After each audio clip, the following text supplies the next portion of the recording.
¿Por qué se está complicando tanto la recuperación de uno de los sitios más turísticos más famosos del mundo? Y yo le agradezco a Víctor Gómez Ayala, el director de analítica de datos de lo que es el Instituto Mexicano para la Competitividad, que me acompañe esta noche, porque, bueno, te decía yo más temprano, Ricardo hablaba mucho de ese fondo de desastres naturales, un fondo que se creó pues en la segunda mitad de la década de 1990, pero que desapareció en años recientes en esta administración. Y entonces... ¿Qué tal, Gabriela? Muy buenas tardes. Encantado de saludarte esta tarde. ¿Qué pasa con ese fondo, con ese mecanismo para acercar ayuda a personas como Ricardo en circunstancias como la que se está viviendo allá en Acapulco y en otros estados? Pues mira, como bien señalas, el Fondo Nacional de Desastre, como existió desde 1996, era una herramienta integral de gestión de riesgos. ¿Qué significa esto? Quiere decir que estaba estructurado de una manera que permitía atender problemas relacionados con los desastres naturales. Nuestro país, por su posición geográfica, sufre sobre todo de la presencia de huracanes en la temporada habitual. Tiene problemas relacionados con los movimientos telúricos, ¿no? Con los sismos y finalmente pues las alertas que de repente surgen por la posición del eje neovolcánico en el país en diferentes estados. Y el fondo se crea en su momento para formar un fideicomiso. ¿Qué es un fideicomiso? De manera muy sencilla, lo platicábamos, es una alcancía, es un cochinito, ¿no?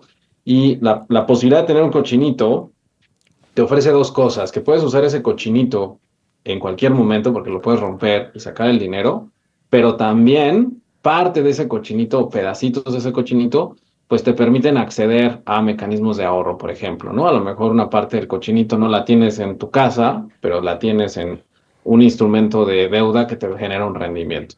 Y eso es lo que hace el Claro. Fondel, la posibilidad de tener dinero acumulado, reservado para el fin específico de los desastres naturales garantizaba que había la disponibilidad de esos recursos exclusivamente para temas relacionados con desastres naturales y te daba dos cosas, la oportunidad de ejecutarlos en tiempo pues prácticamente inmediato y segundo, que hubiera suficiencia presupuestaria, es decir, que si de repente tenías un huracán de una magnitud enorme o aunque no fuera de una magnitud enorme que ocasionara un desastre significativo, pues hubiera recursos suficientes para atender no solo el estado de Claro. Guerrero, sino también al estado a lo mejor de Oaxaca, donde también está pegando el huracán, o en el caso del Caribe, donde tenemos un huracán también en el estado de Yucatán, ¿no?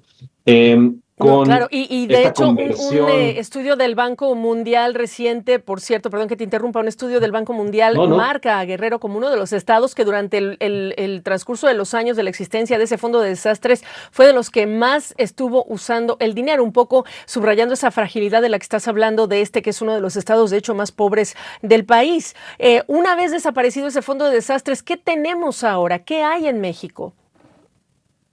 hoy en día existe lo que se llama un programa, el programa Fonden, y el nombre se utiliza de alguna manera, ¿no? Como un testimonio de que sigue existiendo el Fonden. Yo creo que en el discurso político eso llega a ser relativamente útil, ¿no? Pero en la realidad es que opera de manera muy distinta. Hay una unidad dentro de la Subsecretaría de Egresos de la Secretaría de Hacienda que tiene reservado esta asignación presupuestaria. Este año fueron alrededor de 17,000 millones de pesos, pero que tienen esta posibilidad de, bueno, eh, si no hay suficiencia presupuestaria porque solo se aprobaron 17,000, pues vas a tener que buscar que el Congreso te apruebe más recursos o que la propia Secretaría de Hacienda encuentre más recursos para esto.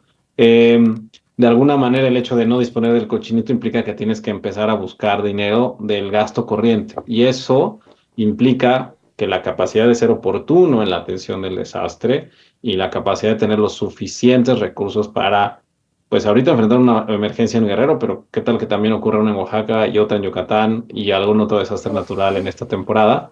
Eso es lo que no se cubre con este nuevo programa, que depende más de la ejecución de un gasto en el transcurso del año.